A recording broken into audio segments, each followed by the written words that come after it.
WhatsApp guys, welcome back to our channel. আশা করি তোমরা সবাই অনেক বেশি ভালো আছো। আর ভালো না থাকলেও করার কিছু নেই, কিছুদিন আগে আমরা গিয়েছিলাম দীঘা ঘুরতে। আচ্ছা। তো 3 দিন 2 রাতের ট্যুরে আমরা কি কি করেছি, কোথায় থেকেছি আর কি খাওয়া দাওয়া করেছি সবই থাকছে আজকের এই ভিডিওতে। তো বেশি দেরি না করে চলো শুরু করা যাক।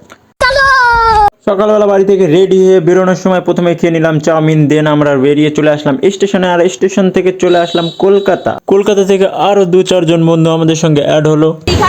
বন্ধুর স্বপ্ন পূরণ করতে থাকতে গাইস কুকুরও দীঘা চলে গেছে, আমি যেতে পারি নাই। দেন আমরা বাইরের দৃশ্য দেখতে দেখতে চিপস খেতে খেতে আর কাউতলি করতে করতে পৌঁছে গেলাম দীঘা। এইখানে এসে প্রথমে আমরা হোটেল নিলাম, দেন আমরা জামা প্যান্ট চেঞ্জ করে বেরিয়ে পড়লাম সমুদ্রে যাওয়ার জন্য।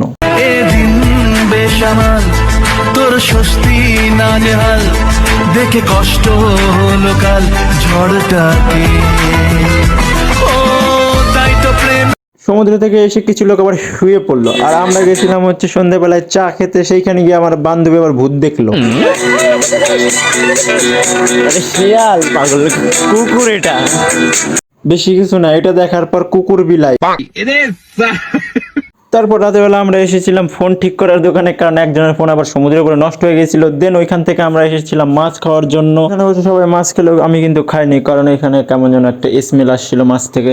দেন আমরা চলে আসলাম রাতে খাবার খাওয়ার জন্য, আর সবাই নিয়েছিল এখানে ভাত, আর আমি আর আমার আরেকটা ফ্রেন্ড নিয়েছিলাম রুটি আর হচ্ছে ডিম তরকা। দেন রাতেবেলা আমরা খেলেছিলাম হচ্ছে দিদি নাম্বার 1 বান্ধবী ললিতা।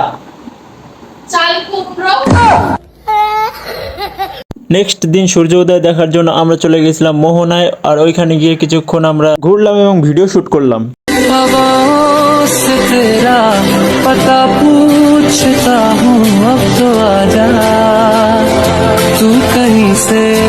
দেন আমরা চা খেয়ে সূর্য উদয় দেখে চলে এসেছিলাম দীঘার জগন্নাথ মন্দিরে। আর এইখানে কিছুক্ষণ সময় কাটানোর পর এইখানেও কিছু ভিডিও শুট এবং ফটোশুট করেছিলাম এবং অনেকক্ষণ সময় কাটিয়েছিলাম এই মন্দিরে। দেন এইখান থেকে গিয়ে জামা প্যান্ট চেঞ্জ করে আবার চলে গেছিলাম সমুদ্রে স্নান করতে। স্নান করে খাওয়া দাওয়া সেরে রেস্ট নিয়ে আমরা রাতেবেলা আবার এসেছিলাম বিচে। এইখানে এসে আমরা ধরেছিলাম কাঁকড়া।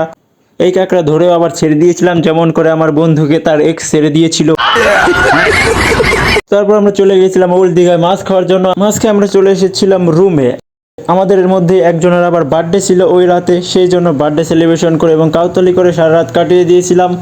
পরের দিন সকাল 9:30 নাগাদ আমাদের রুম চেক আউট করার কথা ছিল, বাট দুর্ভাগ্যবশত আমাদের মধ্যে একজন আবার অসুস্থ হয়ে পড়ে। দ্যাটস ওয়াই আমাদের সেই সময় রুম চেক আউট করা হয়নি। দেন আমি আর আমার এক ফ্রেন্ড মিলে চলে গেছিলাম হচ্ছে সমুদ্র পাড়ে আবার একটু ঘোরাঘুরি করার জন্য। সমুদ্র পাড়ে এসে কিছুক্ষণ ঘোরাঘুরি করার পর চলে এসেছিলাম আমরা রুমে। আর এইখানে এসে আমরা সবকিছু গোছগাছ করে বেরিয়ে পড়েছিলাম বাড়ি যাওয়ার উদ্দেশ্যে। দেন শুয়ে চিত হয়ে আমরা ট্রেনে উঠে পড়েছিলাম এবং যাচ্ছিলাম বাড়ির দিকে। তো এর মধ্যে অনেক কাউতলি হয়েছিল, যেগুলো আমি আর বললামই না। তো দেখা হচ্ছে নেক্সট কোনো ভিডিওতে, ততক্ষণ ফলো দিয়ে পাশে থাকো।